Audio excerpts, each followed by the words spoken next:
Assalamualaikum warahmatullahi wabarakatuh. Alhamdulillah, hari ini kita bisa bertemu lagi di video tentang sistem refrigerasi. Di sini saya akan menjelaskan tentang prinsip dasar sistem refrigerasi. Berdasarkan hukum alam, secara alami itu kalor atau panas itu akan bergerak dari tempat atau material dengan temperatur yang lebih tinggi menuju ke tempat atau material yang temperaturnya lebih rendah. Itu akan terjadi secara alami, tidak membutuhkan usaha yang lain atau tidak membutuhkan campur tangan dari luar. Nah, ketika kita ingin mengubah hukum alam atau menciptakan atau membuat sebuah proses yang berkebalikan dengan hukum alam, maka di situ akan dibutuhkan suatu peralatan atau sistem dan juga kerja. Kerja itu bisa bermacam-macam sumbernya, tetapi kerja itu akan dibutuhkan untuk membalik sistem tadi.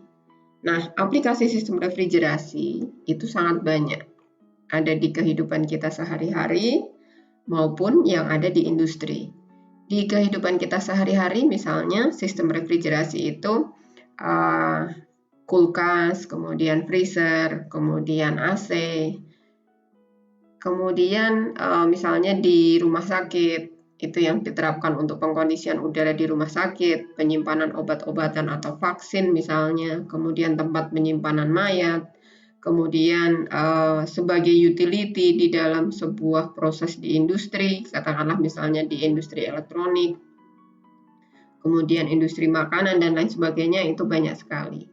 Kemudian dalam bidang transportasi, sistem refrigerasi itu juga kadang-kadang diperlukan supaya produk atau material yang akan ditransportasikan itu tetap berada pada temperatur yang rendah selama dalam perjalanan. Dan kemudian misalnya penyimpanan material di supermarket atau di industri misalnya itu juga banyak yang menerapkan sistem refrigerasi. Nah, di dalam sistem refrigerasi ini ada banyak siklus yang bisa dipergunakan, tetapi yang paling umum digunakan itu adalah siklus kompresi uap. Ada siklus-siklus yang lain, misalnya siklus refrigerasi gas, kemudian siklus refrigerasi gasket, absorpsi, kemudian termoelektrik, dan lain sebagainya. Di sini saya akan menjelaskan tentang siklus refrigerasi yang menggunakan sistem kompresi uap. Siklus kompresi uap ini banyak sekali dipergunakan di sekitar kita atau di peralatan yang banyak kita temui sehari-hari maupun di industri. Nah, prinsip dari siklus kompresi uap, peralatan yang dipergunakan itu adalah seperti ini. Secara garis besar, misalnya ini ada ruangan yang didinginkan, entah itu kantor, ruangan kerja, atau cold room, atau chilled room, dan lain sebagainya. Ini misalnya, katakanlah supaya kita lebih mudah membayangkan, kita bayangkan ruangan, kamar kita misalnya, atau kantor kita. Di situ dipasang AC split. Nah, di AC split itu kan ada 2 unit. Yang pertama adalah indoor yang ada di ruangan, kemudian yang kedua itu adalah outdoor. Nah, di dalam sistem refrigerasi, misalnya katakanlah di sini di dalam ruangan itu suhunya tertentu. Misalnya ini kita menginginkan suhunya itu adalah 25 derajat. Kemudian di luar ruangan, karena di sini panas misalnya cuacanya, kemudian katakanlah di sini suhunya adalah 32 derajat. Nah, secara alami seharusnya kalau misalnya ini di luar 32, di dalam itu 25 derajat, maka panas akan bergerak dari luar menuju ke dalam. Yang kita inginkan kan sebaliknya. Kita ingin yang 25 derajat ini tetap atau bahkan lebih rendah lagi, misalnya kita ingin turunkan ke 20 derajat, tetapi panasnya ini kan mau tidak mau harus dibuang keluar ke tempat yang temperaturnya lebih tinggi. Nah, komponen utama dari sistem refrigerasi itu yang pertama adalah evaporator. Ini adalah evaporator Di situ berupa pipa-pipa, kemudian di situ ada fan-nya. Kemudian komponen berikutnya itu adalah kompresor. Nah ini kalau misalnya di AC split ini letaknya di bagian outdoor. Jadi satu semuanya di bagian outdoor. Kemudian berikutnya ini adalah kondensor. Kondensor di sini juga berupa pipa-pipa sama seperti evaporator. Posisinya ada di outdoor. Kemudian berikutnya adalah katup ekspansi, atau kalau unitnya itu adalah unit-unit yang kecil, itu biasanya menggunakan pipa kapiler. Pipa kapiler itu adalah pipa tembaga yang diameternya kecil, misalnya seperti ini.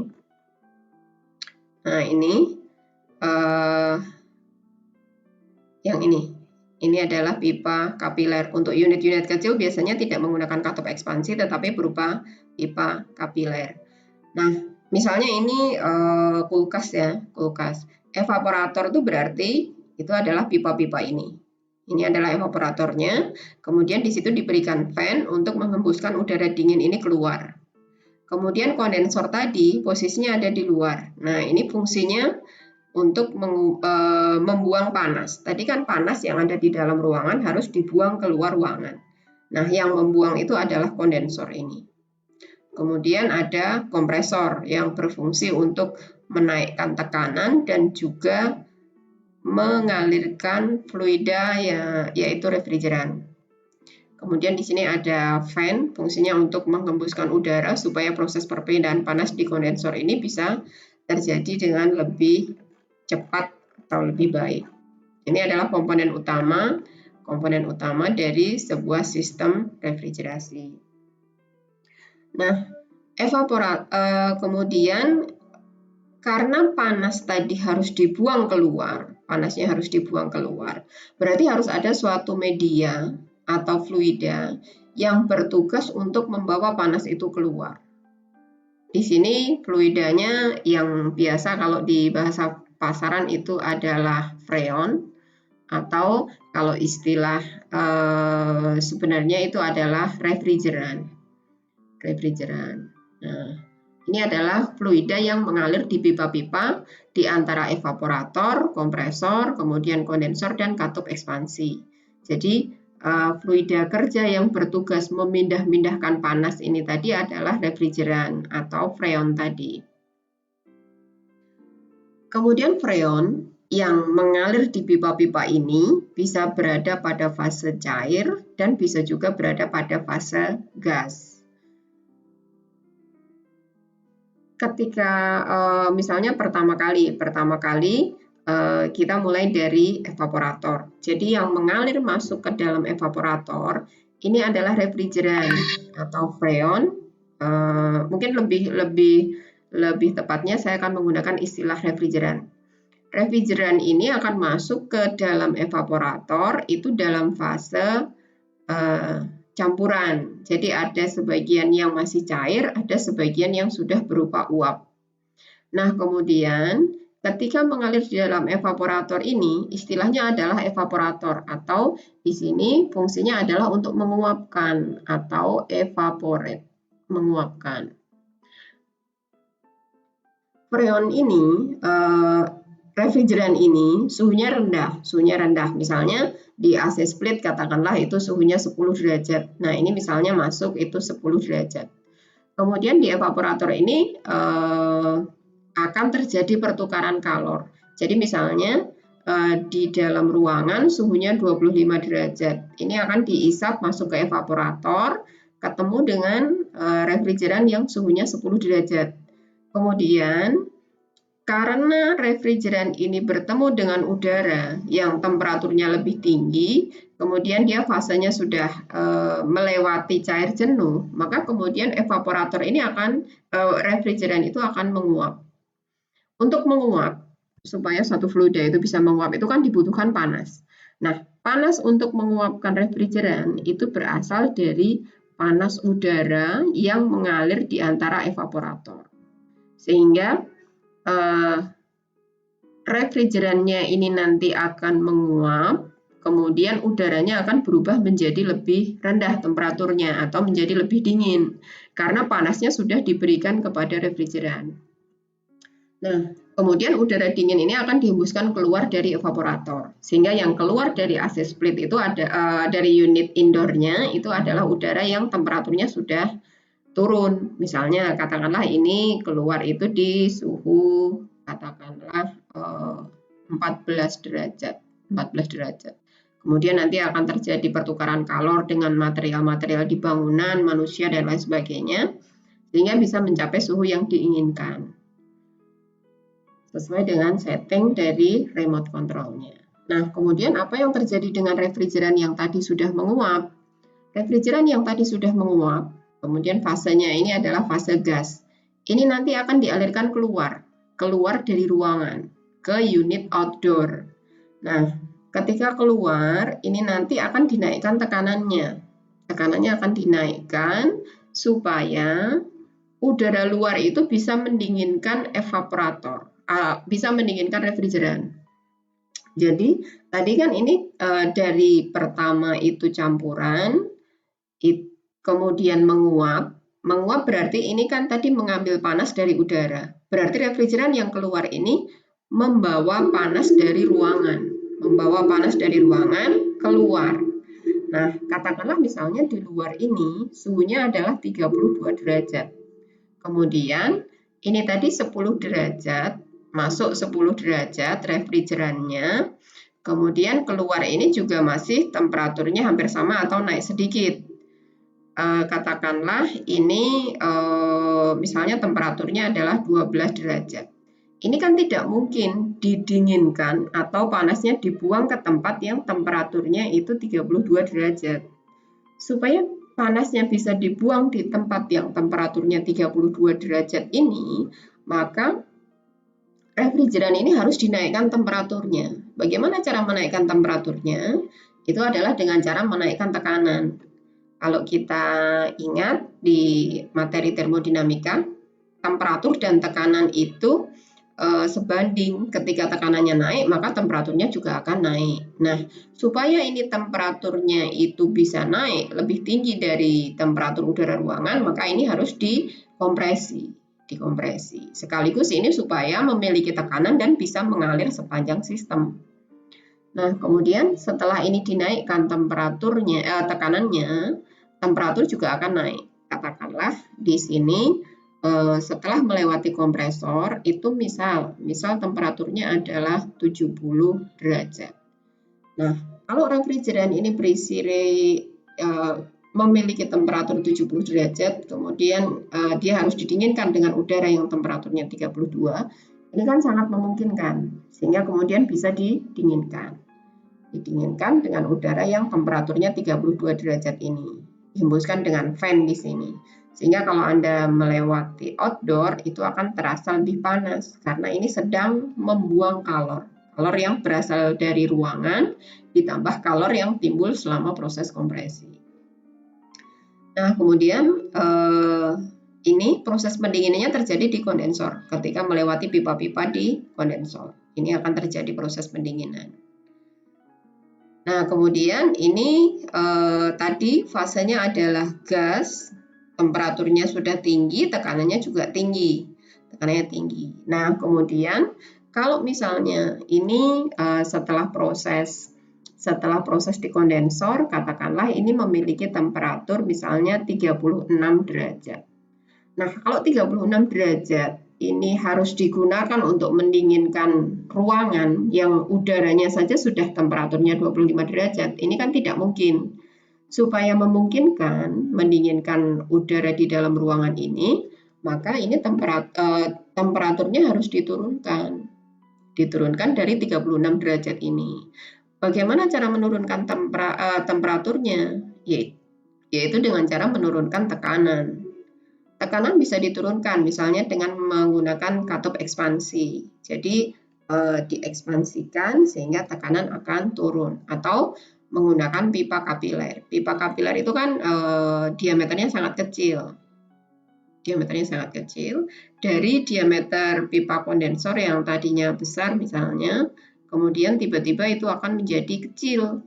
Sehingga ketika ini diameternya turun dengan prinsip kontinuitas massa yang mengalir di sini, jadi massa yang mengalir misalnya katakanlah ini titik 1, kemudian ini titik 2 misalnya, atau di sini titik 2-nya, ketika penampangnya mengecil, maka ini kecepatannya akan menjadi besar.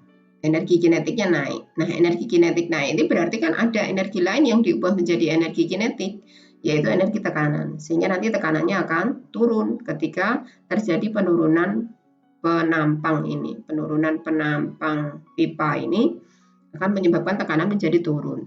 Kemudian ketika melewati pipa kapiler diameternya kecil, berarti dia kecepatannya besar.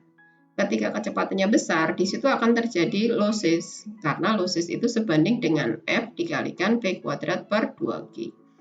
Nah, ketika terjadi losses, berarti ini tekanan akan semakin turun lagi. Sehingga tekanan itu akan turun sesuai dengan yang dibutuhkan, panjangnya harus berapa supaya mencapai tekanan atau temperatur setting di sini.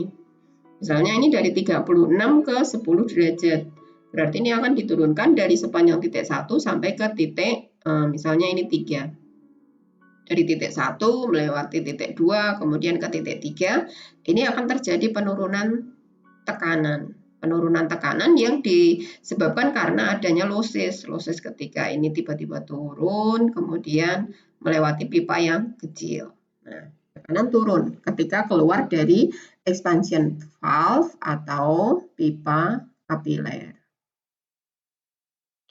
Nah, tekanan turun, otomatis temperatur juga akan turun. Sehingga ketika masuk ke evaporator, ini akan memiliki suhu yang lebih rendah refrigerannya. Suhunya akan rendah, misalnya 10 derajat tadi, sehingga kemudian bisa mendinginkan udara ruangan yang suhunya 25 derajat. Nah, proses ini terjadi secara terus-menerus, sehingga selama proses itu berjalan, di sini dibutuhkan kompresor yang harus bekerja secara terus-menerus. Jadi dalam sebuah sistem refrigerasi, input energi itu ada beberapa. Misalnya di sini ada fan-nya. Yang paling besar, yang utama itu adalah kompresor. Kemudian di sini ada blower untuk evaporator dan blower untuk kondensor. Itu adalah input energinya. Sehingga selama proses ini berjalan terus-menerus, refrigeran harus mengalir. Yang bisa mengalirkan adalah kompresor. Kemudian bisa menaikkan tekanannya. Sedangkan untuk yang lain, misalnya evaporator dan kondensor, ini tidak membutuhkan energi karena hanya lewat saja untuk transfer kalor. Ini adalah prinsip dasar dari sistem refrigerasi dan pengkondisian udara. Nah, untuk mengetahui bagaimana proses termodinamika dari siklus kompresi uap, ini kita bisa menggambarkan di diagram TS maupun diagram PV-nya. Ini adalah siklus kompresi uap ideal. Ideal di sini berarti diasumsikan prosesnya ini terjadi secara reversible. Semua bisa kembali ke kondisi semula tanpa ada kerugian. Diasumsikan di sini kalau ada proses kompresi misalnya kompresinya itu akan terjadi secara adiabatis. Kemudian diasumsikan tidak ada losses, ketika melewati pipa kondensor dan pipa evaporator misalnya. Jadi di semua komponen itu diasumsikan prosesnya terjadi secara reversible, ideal. Nah, kemudian kita bisa menganalisa bagaimana proses termodinamika dari siklus kompresi uap. Tadi komponen utamanya adalah evaporator. Evaporator ini berfungsi untuk mendinginkan udara ruangan. Jadi, mengambil panas dari udara ruangan yang temperaturnya rendah. Sehingga di sini ada QL yang masuk ke evaporator. Q itu adalah kalor, L itu low. Jadi, ruangan yang didinginkan kan suhunya rendah. Makanya kalornya ketika diambil di situ adalah QL atau Q low. Kemudian dari evaporator masuk ke kompresor. Terjadi proses kompresi, tekanan naik. Nah, ini kalau kita mulai dari titik 1 ya. Ini kalau digambarkan di diagram TS-nya, dari titik 1 masuk ke keluar dari evaporator. Kalau siklus ideal itu refrigeran itu berada pada fase uap jenuh, ada di titik 1. Jadi uap jenuh, kemudian masuk ke kompresor. Di kompresor itu akan terjadi proses kompresi. Proses kompresinya, jadi dari titik 1 ke 2 itu adalah proses kompresi adiabatis. Karena kalau ideal itu proses kompresi akan terjadi secara adiabatis atau isentropis. Nah, makanya kalau kita lihat ini garisnya vertikal karena entropinya konstan, karena prosesnya terjadi secara adiabatis. Nah, ini dari cair jenuh, kalau prosesnya kenaikan tekanan adiabatis berarti garisnya vertikal, ini sampai di titik 2. Titik 2 itu adalah kondisi uap panas lanjut. Nah, uap panas lanjut keluar dari kompresor, kemudian ini nanti akan masuk ke kondensor. Kondensor itu akan membuang panas ke lingkungan yang suhunya lebih tinggi. Makanya di sini kalor yang dibuang itu adalah sebesar QH. H artinya hot atau bisa juga high. Kalau tadi low berarti di sini high ya. Nah, kalornya akan dibuang ke lingkungan yang temperaturnya lebih tinggi. Ini adalah sebesar QH. Kemudian di dalam kondensor ini suhunya akan turun. Nah, prosesnya tadi adalah proses yang ideal, diasumsikan tekanannya konstan. Sehingga ini masih mengikuti garis tekanan konstan. Dari uap panas lanjut, kemudian nanti menjadi uap jenuh, lalu campuran, dan ini keluar dari kondensor itu pada kondisi cair jenuh, membuang panas sebesar QH. Nah, kemudian di dalam proses berikutnya itu adalah ketika refrigeran itu masuk ke expansion valve atau ke pipa kapiler. Nah, pipa kapiler tadi kan itu hanya pipa saja, saluran saja untuk menurunkan tekanan. Sehingga di sini nanti terjadi proses penurunan tekanan. Tekanannya akan turun dari tekanan kerja kompresornya, QH ini, di tekanan di sini, tekanan kerja kompresor, kemudian akan diturunkan sesuai dengan tekanan di bagian evaporator ini. Nih, tekanan di evaporator, sehingga di sini tekanan turun. Prosesnya entalpinya itu nanti akan berubah menuju ke titik 4. Nah, di sini di titik 4 tadi tekanan diturunkan, maka ini fasenya nanti akan menjadi fase campuran.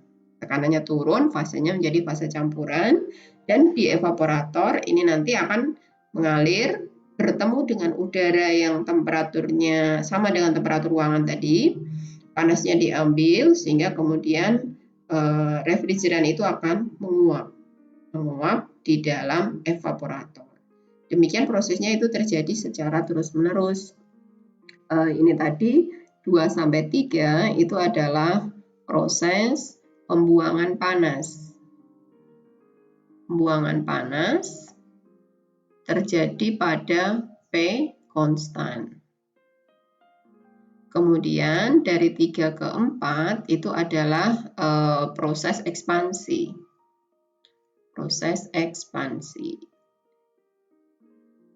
Entalpinya nanti tetap.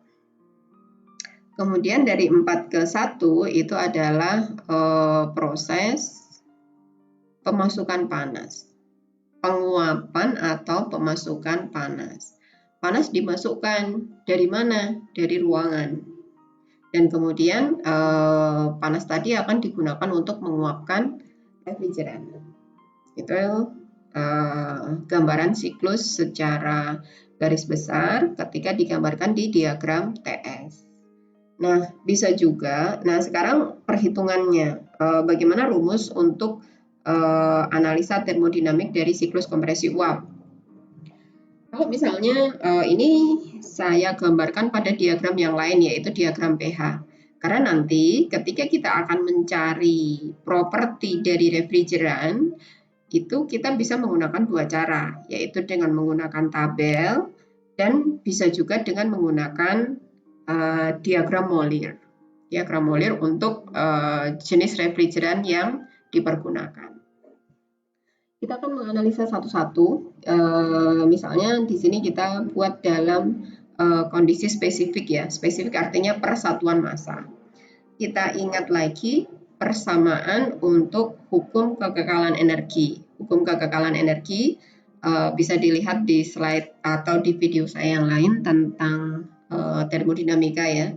Tetapi secara garis besar pada akhirnya hukum kekekalan energi itu kan bisa dituliskan seperti ini. Huruf kecil artinya jadi di sini ada yang huruf besar, ini ada yang huruf kecil. Ini bedanya adalah kalau huruf kecil itu berarti persatuan massa, kalau huruf besar itu berarti total. Jadi misalnya kerja. Kalau W-nya itu huruf besar, maka di sini katakanlah satuannya kilojoule. Kilojoule misalnya. Kemudian kalau huruf kecil, W dalam huruf kecil berarti itu misalnya satuannya adalah kilojoule per kilogram. Jadi per satuan massa. Sehingga kita bisa tetap menghitung meskipun di situ tidak tahu berapa laju aliran massanya. Nah, hukum kekekalan energi secara garis besar bisa dituliskan seperti ini. Q in minus Q out ditambah W in minus W out itu sama dengan perubahan entalpi pada kondisi keluar, exit, dikurangi dengan kondisi masuk. Kita lihat satu persatu dari titik proses 1 sampai 2. Dari 1 sampai ke 2. 1 sampai 2 tadi kan proses kompresi. Kompresi terjadi secara adiabatis. Dalam sebuah proses adiabatis berarti di situ tidak ada pertukaran kalor. Tidak ada pertukaran kalor lagi. Nah, kalau tidak ada pertukaran kalor, maka Q in dan Q out ini kan sama dengan 0. Q in 0, Q out-nya juga 0. Sehingga akan tersisa W in minus W out dikurangi H exit. Exit berarti titik 2. H2 minus H1. Nah, kompresor itu kan membutuhkan daya. Berarti W in-nya ada. Tetapi kompresor itu kan tidak bisa menghasilkan energi, sehingga W out-nya ini 0. Sehingga pada akhirnya W in yang dibutuhkan atau kerja yang dibutuhkan untuk menggerakkan kompresor itu sebesar H2 minus H1. Nah, di proses kompresi ini berarti W in-nya itu sama dengan H2 minus H1. Kemudian dari titik 2 ke 3. Titik kedua ketiga itu adalah proses pembuangan panas. Proses pembuangan panas. Tekanannya konstan. Tekanan sama dengan konstan. Tekanan sama dengan konstan. Nah, yang terjadi pada titik 2 sampai 3. Ini saya hapus dulu.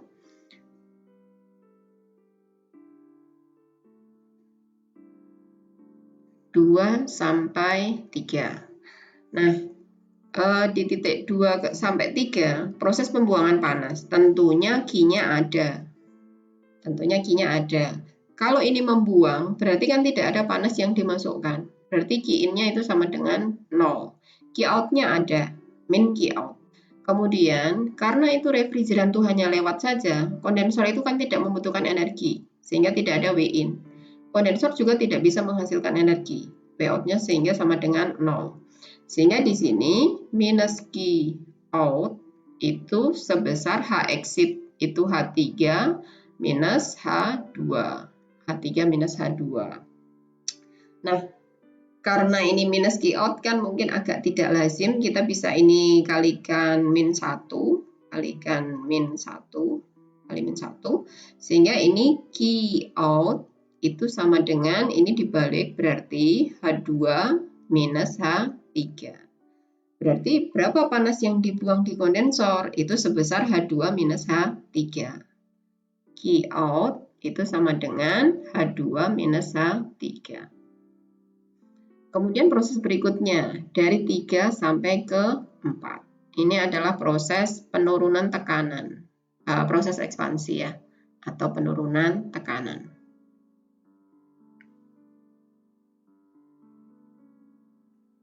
Ini adalah proses ekspansi. Proses ekspansi. Apa yang terjadi pada proses ekspansi ini? Nah, proses ekspansi. Kalau ekspansi berarti tekanan itu akan turun. Kemudian pipa kapiler atau katup ekspansi. Refrigeran melewati pipa kapiler atau melewati katup ekspansi itu ya hanya lewat saja. Kemudian lewatnya karena di situ tadi misalnya pipa kapiler ya, kita ambil satu kasus pipa kapiler saja. Pipa kapiler tadi kan diameternya sangat kecil, berarti ketika lewat itu kecepatannya akan tinggi. Kalau kecepatannya tinggi, ketika melewati pipa kapiler tadi kecepatannya tinggi, maka di situ tidak sempat terjadi pertukaran kalor dengan lingkungan, karena untuk terjadi pertukaran panas itu kan membutuhkan waktu. Seperti misalnya Anda meletakkan tangan Anda di atas lilin.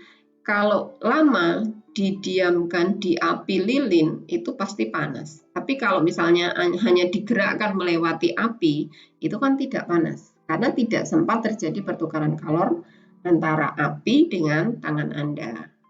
Nah, ini juga sama.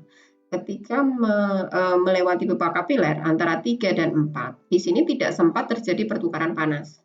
Sehingga Qin-nya sama dengan 0, Qout-nya juga sama dengan 0. Kemudian di pipa kapiler itu juga tidak membutuhkan kerja, hanya lewat saja. Tidak menghasilkan kerja juga.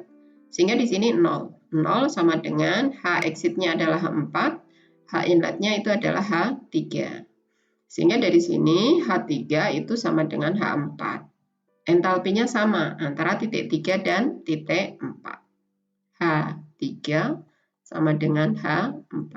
Itu yang terjadi di pipa kapiler atau katup ekspansi.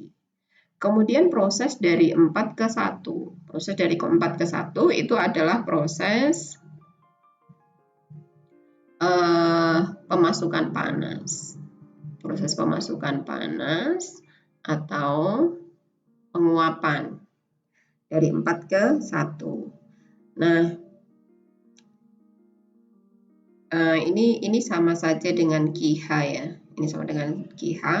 Kemudian di sini Qin atau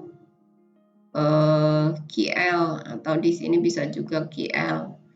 Nah, berapa panas yang dimasukkan? Kita bisa analisa dengan hukum 1 termodinamika dengan cara yang sama. Evaporator. Evaporator pasti ada perpindahan panas. Nah, di situ ada kalor yang masuk, berarti Qin-nya ada. Tetapi di situ tidak ada kalor yang dibuang. Kalornya masuk. Di sini kita bicara dari sudut pandang refrigeran. Jadi kalau masuk ya berarti diberikan ke refrigeran. Kalau tadi di kondensor, keluar berarti kan dibuang oleh refrigeran. Dari refrigeran kalornya dikeluarkan. Jadi kita bicara dari sudut pandangnya refrigeran. Qin-nya ada panas yang masuk ke refrigeran, yaitu dari udara luar. Kemudian tidak ada kerja yang dibutuhkan, tidak ada kerja yang dihasilkan. Sehingga kalor yang ada di evaporator, kalor yang masuk ke evaporator itu sebesar Qin sama dengan exit-nya adalah titik 1, H1. Kemudian inlet-nya itu adalah titik 4, H4. Sehingga di sini Qin atau QL-nya itu sebesar H1 minus H4. Ini adalah analisa termodinamik dari siklus kompresi uap. Nah, kemudian H1 sampai H4 itu diperolehnya dari mana? Itu bisa ada lagi yaitu COP. Jadi, kalau misalnya semua peralatan itu misalnya peralatan mesin-mesin konversi energi yang mengubah satu bentuk energi menjadi bentuk energi yang lain, itu kinerjanya, seberapa bagus sih proses perubahan energi itu bisa terjadi, itu biasanya dinyatakan dengan efisiensi. Misalnya pompa. kompresor, efisiensi pompa misalnya, efisiensi kompresor misalnya, efisiensi ruang bakar misalnya, atau efisiensi turbin misalnya. Itu dinyatakan seberapa bagus kinerjanya. Itu dinyatakan dengan efisiensi. Dan efisiensi itu nilainya kan pasti kurang dari 1. Karena dari hukum termodinamika 2 tidak mungkin bisa mengubah satu bentuk energi menjadi bentuk energi yang lain tanpa ada energi yang dibuang. Nah, efisiensi pasti kurang dari 1. Kalau pada sistem refrigerasi, seberapa efisien sistem itu bekerja, itu dinyatakan dengan COP. COP atau ini adalah coefficient of performance. Jadi performanya sebagus apa, itu dinyatakan dengan COP. COP ini adalah perbandingan seberapa banyak kalor yang bisa dikeluarkan dari ruangan. Tadi kan fungsi dari sistem refrigerasi kan membuang panas dari ruangan yang suhunya rendah. Seberapa banyak sih panas itu bisa dikeluarkan dari ruangan dibandingkan dengan seberapa banyak kerja yang dibutuhkan oleh kompresor. Kerja keseluruhan ya mungkin bisa ditambah dengan blower, cuman blower fan itu kan nilainya sangat kecil kalau dibandingkan dengan kompresor. Jadi biasanya dihitungnya kompresor saja.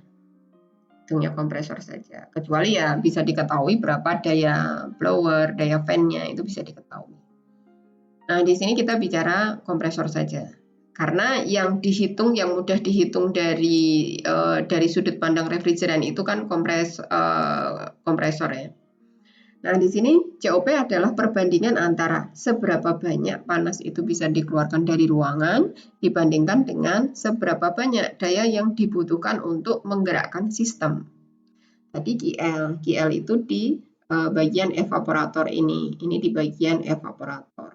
Berarti kalau GL itu H1 minus H4. Kemudian Wnet, daya yang dibutuhkan itu kan di kompresor. Itu adalah H2 minus H1. Sehingga COP-nya bisa dihitung H1 minus H4 dibagi dengan H2 minus H1. Ini COP dari sistem refrigerasi. Nah, kemudian bagaimana cara kita mengetahui berapa H1 sampai H4-nya supaya kita bisa menghitung COP dari sistem refrigerasi. Nah, kita bisa menghitung dengan cara mungkin secara gampang, secara mudah, secara praktisnya COP misalnya Anda di rumah atau Anda ingin membeli AC. Di situ kan biasanya di spek itu ada cooling load. Bukan cooling load, cooling capacity. Cooling capacity atau kapasitas pendinginan. Misalnya katakanlah BTU per hour, misalnya 1 PK ya. Katakanlah itu 9.000 BTU per hour, atau ya di situ punya kapasitas pendinginan misalnya kilowatt, sekian kilowatt misalnya. Kemudian di situ juga ada daya input. Misalnya daya inputnya itu katakanlah 700 watt. Nah, misalnya supaya kita lebih mudah membandingkan, ini saya berikan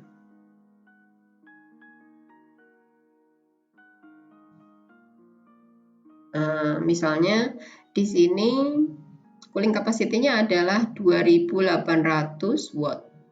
Ini bisa dilihat di spek AC misalnya. Daya input yang dibutuhkan itu adalah 700 watt in 2800. Maka dari sini kita bisa hitung COP-nya itu berarti QL-nya. QL-nya adalah 2800. Kemudian daya inputnya adalah 700. Maka ini COP-nya sebesar 4. Nah, misalnya Anda ingin membandingkan dengan AC yang lain, cooling capacity-nya katakanlah misal 3000 watt.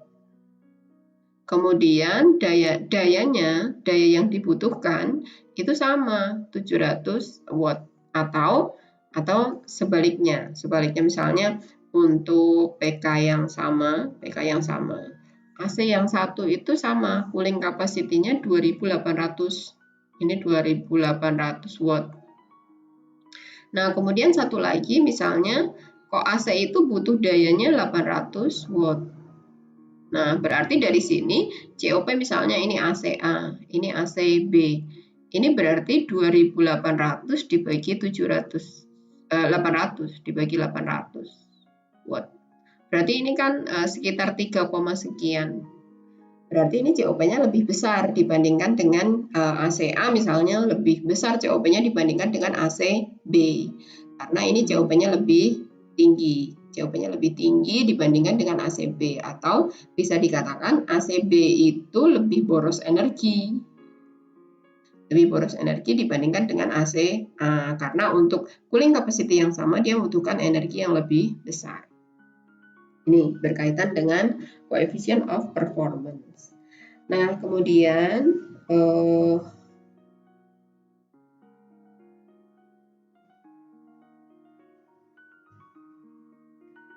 berikutnya adalah bagaimana cara kita mengetahui berapa nilai entalpi dari refrigeran.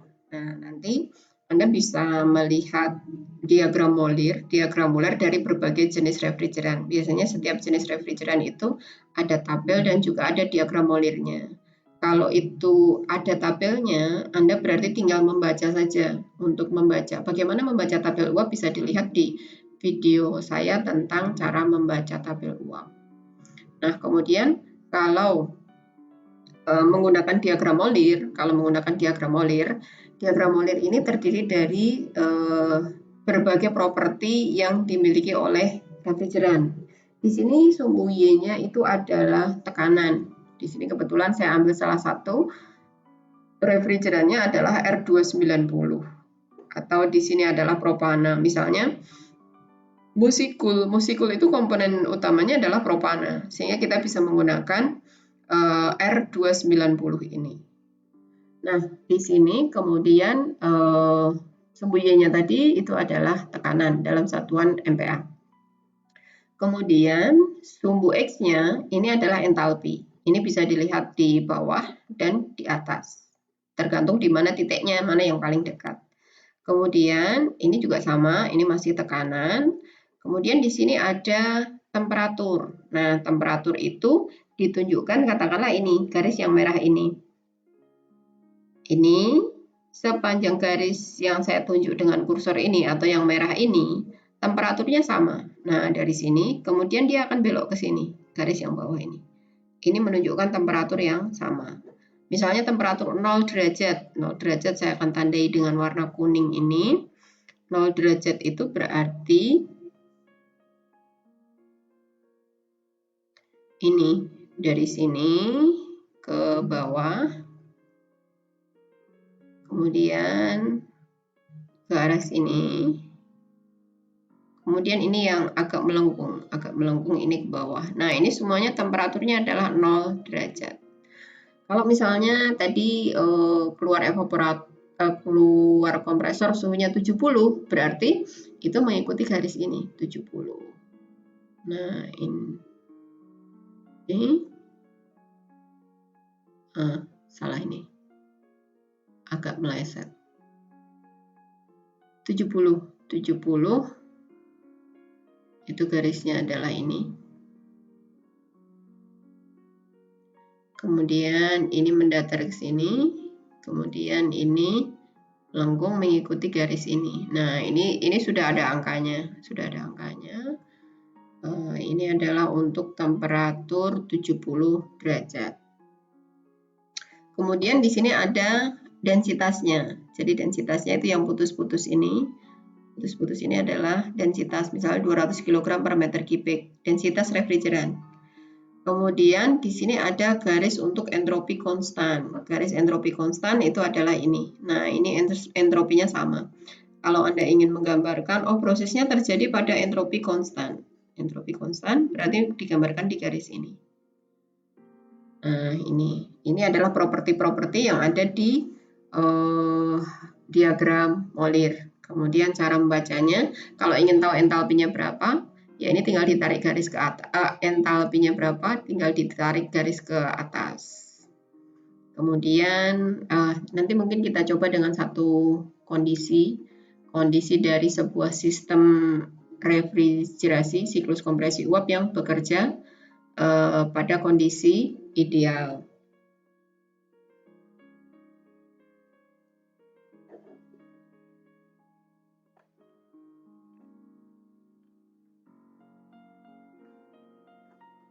Coba kita lihat misalnya ini.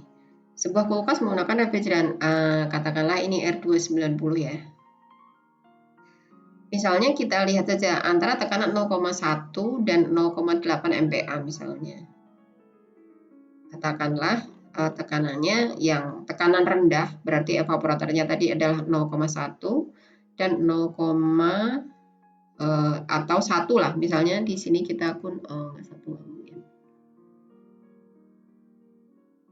Setiap refrigeran itu memiliki properti yang berbeda-beda ketika diaplikasikan. Jadi tekanan kerjanya juga akan berbeda-beda. Kita nggak bisa menggunakan yang tadi, kasus yang tadi karena propertinya berbeda, tekanan kerjanya beda.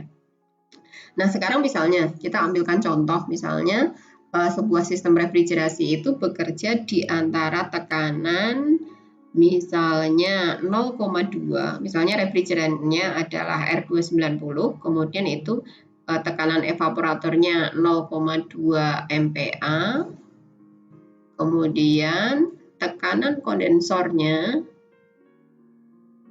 itu adalah misal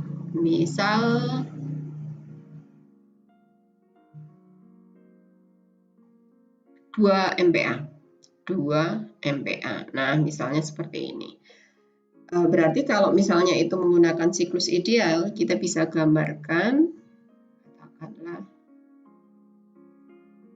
ini. Misalnya siklusnya adalah siklus yang ideal, siklus ideal.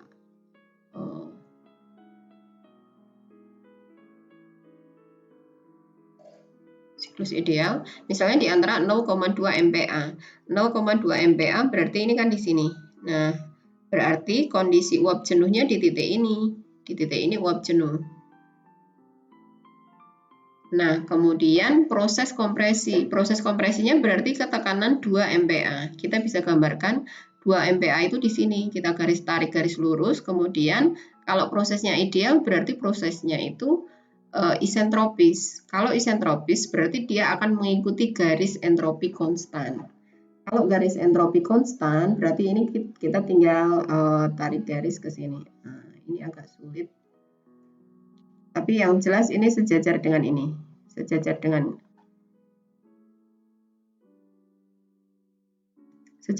garis ini.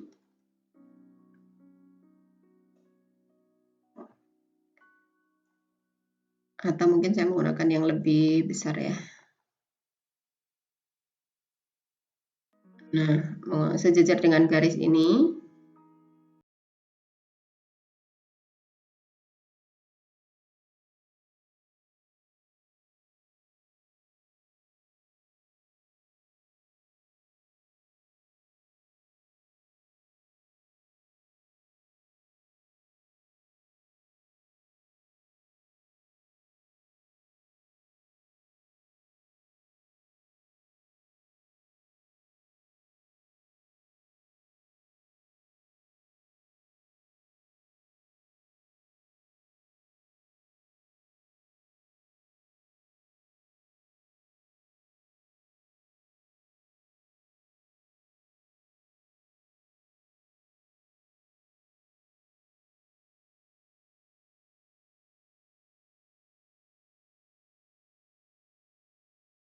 Mungkin ini katakanlah kita akan menggambarkan tadi 0,2 MPa berarti dari titik ini kemudian sampai ke titik 2 MPa. 2 MPa berarti garisnya sejajar dengan garis entropi konstan sampai di titik ini.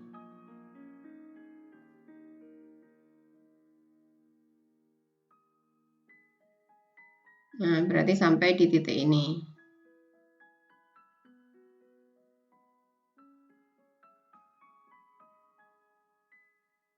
Ini 0,2 MPa, kemudian sampai di sini ini adalah 2 MPa. Kemudian dari 2 MPa, proses berikutnya adalah proses pendinginan dari 0,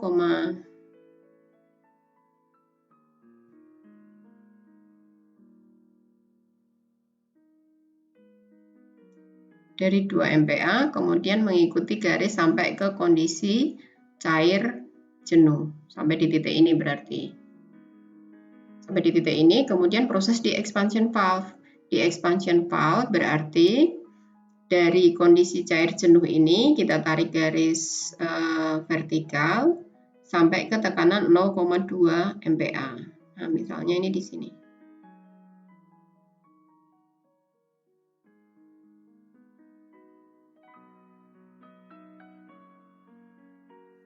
Seperti itu.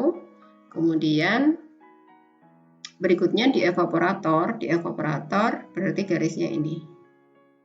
Nah, jadi proses dari 0,2 megapascal sampai dengan 2 megapascal refrigerannya R290 tadi, kalau misalnya kita gambarkan itu kira-kira seperti ini. Ini adalah titik 1, di sini.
Satu berarti ini tarik saja garis ke bawah.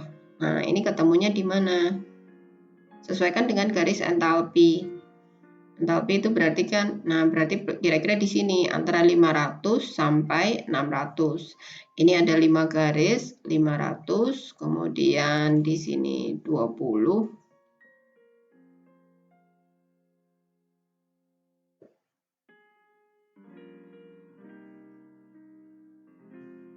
Ini, misalnya ini tadi, ini titik 500, yang putus-putus ya, yang putus-putus.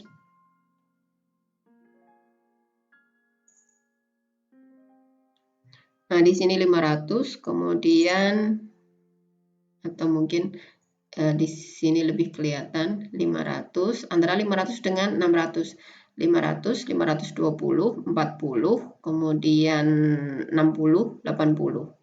Titik ini berarti kira-kira itu ada di 560-an, 540-an, 540-an. Kemudian di titik 2 itu caranya sama. Berarti dari sini tinggal ditarik garis ke atas. Nah, di sini berarti titik 2 itu entalpinya kira-kira di 620, 40, 60. Di 660. Kemudian entalpinya titik 3 ini juga sama, tinggal ditarik garis ke atas. Berarti di sini 320, 340, 360. Kemudian titik 4-nya itu sama dengan titik 3. Nah, itu cara mencari entalpi di diagram molir. Cara mencari entalpinya seperti itu, sehingga nanti Anda bisa menghitung berapa COP dari sistem refrigerasi ini.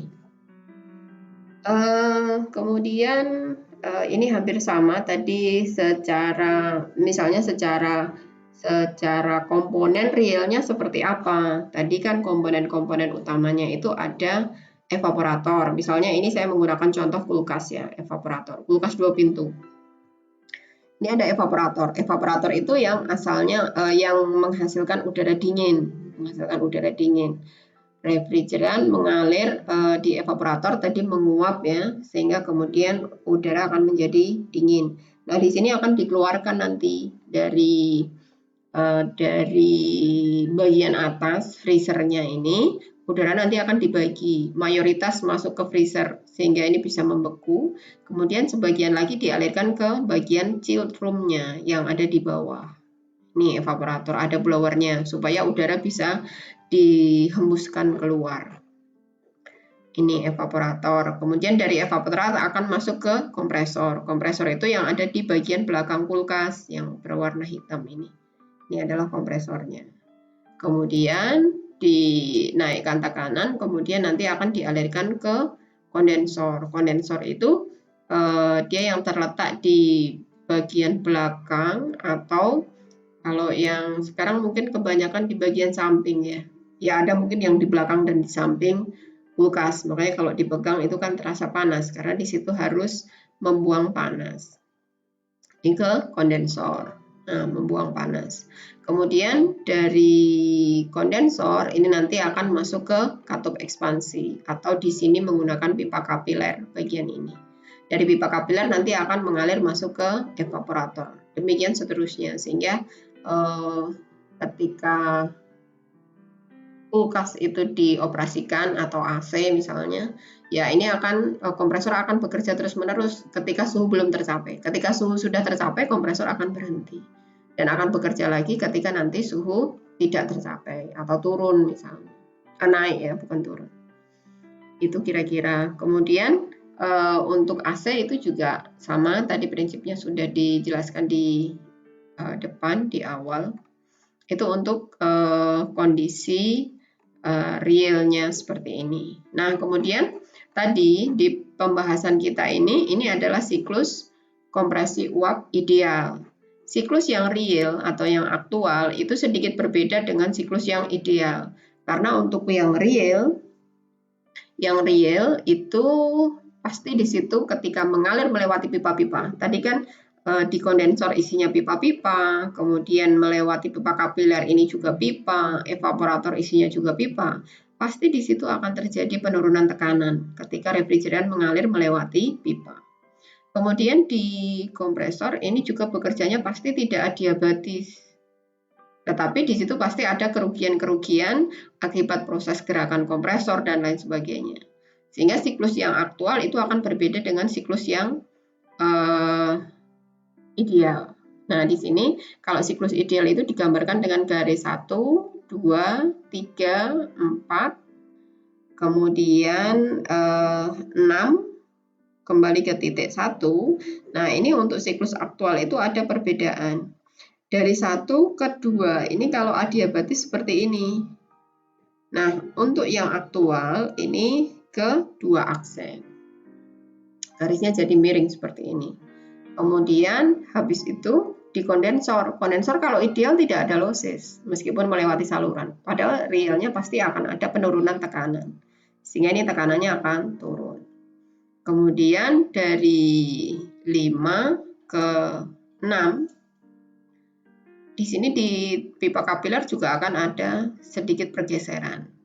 Demikian juga di evaporator, kalau melewati saluran-saluran, maka di situ juga akan terjadi penurunan tekanan. Sehingga siklus yang aktual itu akan berbeda dengan siklus yang ideal. Tetapi secara prinsip, nanti menggambarkan di diagram Molir itu hampir sama. Tinggal di titik-titiknya saja digambarkan, itu tekanannya berapa, temperaturnya berapa, kemudian dicari entalpinya. Nah, sekarang misalnya tadi di diagram Molirnya, katakanlah di titik 1. Jadi temperatur refrigeran keluar dari evaporator itu berapa? Ini bisa diketahui dengan cara membaca ini temperaturnya. Di sini berapa? Katakanlah ini 0, 10, min 20. Berarti ini kira-kira min 25, min 25. Min 25 di titik satunya. Kemudian di sini berapa? Di titik 2, di titik 2. Nah, ini titiknya kan ada di sini. Tinggal dicari, ini kan garisnya melengkung ini. Berarti ini suhunya adalah 70 derajat. 70 derajat. Kita urutkan misalnya 70 ke sana kemudian melengkung. Nah, ketemu di sini. Sehingga keluar dari kompresor itu memiliki suhu 70 derajat. Kemudian di titik 3 ini suhunya berapa? Ya, kita tarik garis ke atas. Ini 3-nya ini suhunya misalnya dia turun, dia ada di 60. Ini kira-kira 50 60. Nah, di sini itu berarti suhunya adalah 60 derajat. Kemudian di sini, kalau di sini tadi kan sama yaitu kira-kira min 25 derajat. Nah, tekanan kerja ini berbeda-beda sesuai dengan yang pertama fungsi itu digunakan untuk apa? Katakanlah itu untuk AC atau kulkas. Kalau AC berarti suhunya kan tidak perlu sampai min 25 seperti ini kan tidak perlu. Tekanannya bisa lebih tinggi, misalnya suhunya tuh cukup 10 derajat. Berarti garisnya kan hanya cukup di sini. Sehingga perbandingan tekanan atau perbandingan kompresornya juga akan berbeda antara kulkas dengan AC. Karena temperatur kerjanya berbeda. Temperatur kerja tergantung dari tekanan kerja. Demikian kira-kira penjelasan tentang siklus kompresi uap. Terima kasih. Assalamualaikum warahmatullahi wabarakatuh.